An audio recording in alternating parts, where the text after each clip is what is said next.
It courses through our veins, a life source running through our bodies. But author Lawrence Hill says there's a lot more to blood than its life-giving capability, that blood and bloodlines have shaped racial and personal identity throughout human history. And author Lawrence Hill joins us now for more. Hello, nice to meet you. Nice to meet you, Pia. You come from a fairly prominent family. Your brother Dan, well-known singer-songwriter. Your parents, human rights activists. Some might say that writing or success is in your blood. You don't see it that way, though. Why not? Not really. I think it sort of diminishes the person who's doing something to assume that it's in their blood and that's why they're doing it. Or what if your parent or your sibling had a great talent at the piano or the saxophone or in politics and you have none? Have you let your family down? Have you let yourself down? What are the obligations of your blood? And I mean, we're fascinated with bloodlines in politics and in the arts, but I think we make too much of it, and we often assume that somebody has a divine right to lead or to be a great artist just because their mother or father or brother or sister did. And I like to sort of tease that apart a little bit. You do tease that apart in your book, and you write about working in Niger and requiring a blood transfusion when you were there. How did that experience, tell us about it and how it informed your understanding of blood? I went to work 3 times as a volunteer with Crossroads International in various West African countries. I went to Niger first when I was 22, it was 1979, and I was very interested in sort of connecting with the people of Africa. Coming from a mixed race family, black father, white mother, growing up in a totally white suburb of Toronto in the early 60s, I was sort of longing to connect with African people that I wasn't seeing in my streets or schools or track clubs or chess clubs. I wanted to connect. And so this was a chance to do so. And I sort of had this thirst to be welcomed by the people of Africa and maybe even recognized as a long-lost brother coming home to Niger in West Africa, one of the poorest countries in the world. A week or 2 after I arrived, I grew critically ill. I had just a severe case of gastroenteritis, something that kills millions of people around the planet, especially in Africa. I nearly died. I needed to be hospitalized and to be brought back really from the brink of death. I was given several blood transfusions, and that changed my life, and it was a seminal moment in my self-identity. Whose blood was I receiving as I was on my almost deathbed? Was I receiving the blood of African people? Did that make me more African suddenly? Was I receiving European blood? Did that make me more white?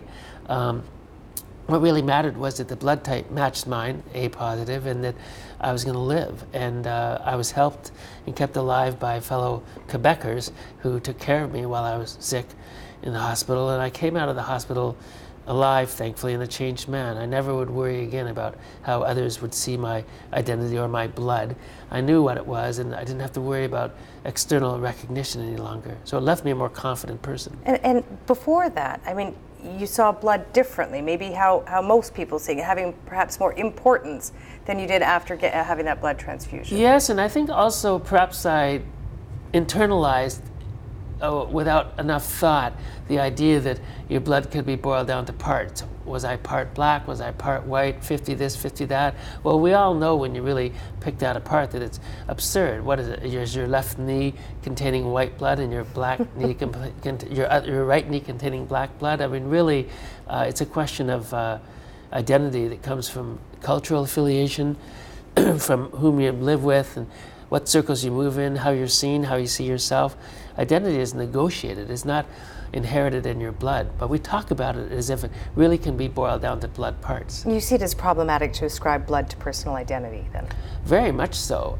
If you ascribe blood to personal identity, the next thing you're doing is ascribing blood to race. And at the far end of the spectrum, we have the Spanish Inquisition or the Holocaust, in which people are judged to have impure blood and are killed or exterminated en masse because they're deemed to have impure blood. So it can lead us to very dangerous places to think about blood quantum and blood purity. How did we, take us back, how did we come to associate blood with the right to rule? Where did this all begin? Well, I mean, think of all the rulers who descend from the same families. I think we're a bit fascinated with that. In North Korea, the 3 of the leaders since the state was founded around 1948 have all been in the same family, grandfather, father, and son. Think of the Adams presidents in the United States, the Bush presidents, the Kennedy family. In Canada, the Trudeau family. We're sort of mesmerized by blood in family politics. And maybe some part of us even the Americans, who are totally against the idea of a monarchy, even the Americans seem to be mesmerized by the idea of somebody who will lead after a father and after another father. And I think that one doesn't inherit the right to lead. You're no more eligible to lead a people or a country because of who your father or mother was, and nor are you necessarily a better artist or a more promising artist because your brother or mother or father happen to be a great artist. We romanticize this notion of bloodlines, and from father to son and to son and son and perhaps to a daughter. We have romanticized it. There's nothing wrong with pride in your family, or pride in what you do, or pride in what your parents, your ancestors did. I'm all for that. And if you somehow feel a connection of pride to your family and you carry a metaphor of blood in your mind to feel that pride, fine. I mean, often the most successful, confident, giving people are people who have a strong, rooted sense of their own identity and their culture. I have no quibble with that. I have a strong sense of my own identity too. But it becomes dangerous when we equate blood with race or with religion, and we believe that it can be broken down into parts and defined. Well, talk to me a little bit more about that link between blood and racial identity. How did that come to be?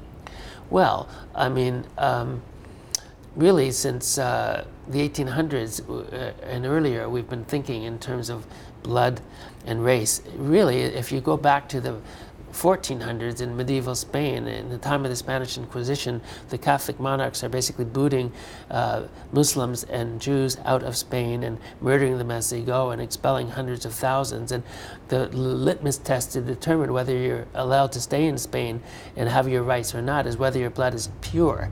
And if you don't have pure blood, if you're deemed to be a Jew or a Muslim, you may be tortured or burned at the stake or kicked out, and you will be. And so we have notions of purity of blood stemming back to the 1400s in medieval Spain, and has permeated society since. Is there logic behind classifying people according to race? Well, there's no logic. I suppose the logic is that people who needed to create race is an invention. It's something we've created. We foisted out upon each other to create social hierarchies. So I suppose the logic is that those who are creating can put themselves at the highest level and have people beneath them, and that suits certain people. So the logic, I guess, is the purpose of subjugation. I think sometimes we think of the idea of blood and bloodlines being, you know, somewhere that's far away, in dictatorships in far off lands. But you talk about in your book how they've influenced laws in the United States.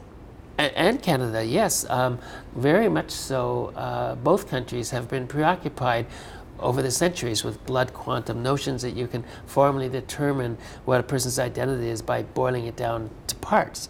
In Canada, in 2003, the Supreme Court of Canada ruled on a case in which a Métis father and son were judged to be guilty of hunting without a license because, according to the Ministry of the Attorney General of Ontario, they weren't sufficiently Métis because the father was only 1/64th Métis in his blood and the son was only 128th Métis in his blood. So these issues have percolated through our court systems up until very recently. And what purpose would it serve to define someone by the quantity of native or black blood in their veins? Well, it's completely absurd. You can't boil blood down to blood parts. Your identity is something that you create. Your identity, for one thing, can change depending on how you live or where you move to, or what society you choose to live in and how you want to live.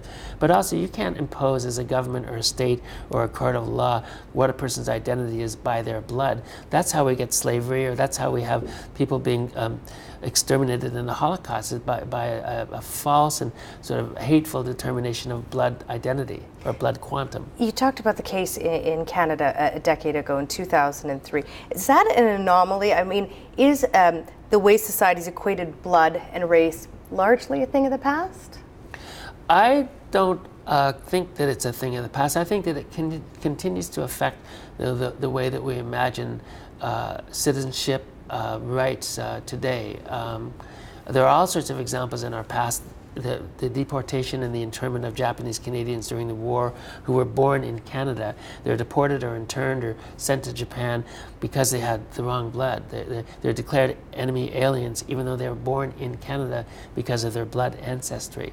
But I believe that these concepts still filter through to today. There are Holocausts and genocides that continue. And most genocides in the world, even in Rwanda, Cambodia, the former Yugoslavia, the Holocaust, are based on the notion that the people that you're exterminating have impure blood. So therefore, the perpetrators justify it because one should exterminate those of impure blood. So it's a very dangerous concept, which at its extreme can lead to genocide. I want to talk about the experience here in Canada, because we hear a lot of talk now, mixed race kids. My children are mixed race. You're a child that's mixed race. I think now the term is mixy is the name that a lot of people like to be identified by. What effect does this quantifying of blood have on mixed race children like yourself? Well, I guess that depends on the child and the circumstance where they grew up.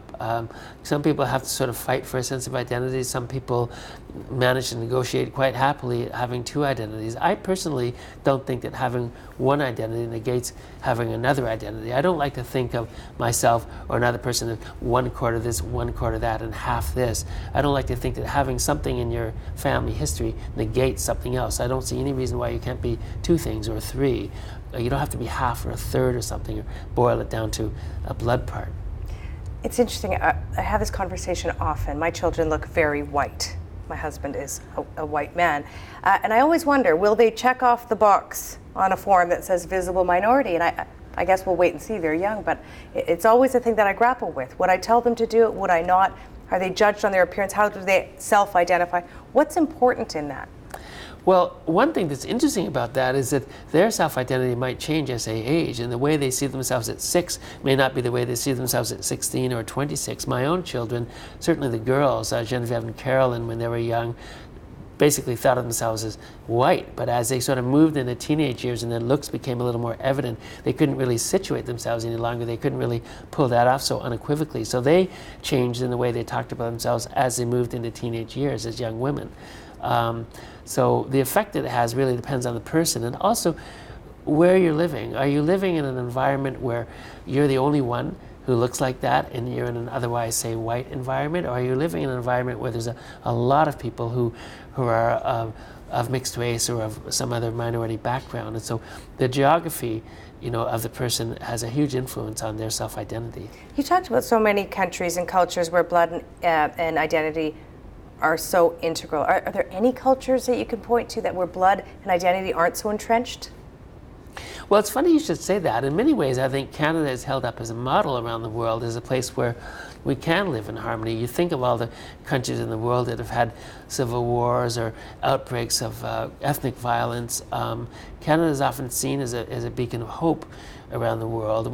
I don't like to think of ourselves solely as a beacon of hope, because it sort of lets us off the hook in terms of the hard work of getting along and working well together civilly every day, even in difficult situations. But I think in a way we can think of Canada as a model. We just have to keep working on it and making sure that we work well together. Do you envision a day where we get beyond blood and race? I don't really see the need to get beyond the notion of difference. I mean, some people talk about how wouldn't it be wonderful if in 100 years or 300 years we're all the same. Well, we're never going to be all the same, and I don't really think that that's a laudable objective. I kind of like the idea of difference in my midst. I don't need everybody to look like me or talk or walk like me or have the same language. And so really I think the trick isn't so much to be all the same, because we'll always find a way to divide ourselves. Even if we look the same, it'll be something else, the way we sound perhaps, or the way our feet hit the ground. It's more a question of learning how to live together well. Fascinating book, Lawrence Hill. Thank you for writing it. It's really a really interesting read, and courses through our veins. We don't think of it often enough, and you've given us a lot to think about. Thank you. Thank you, Pia. Support Ontario's public television. Donate at tvo.org.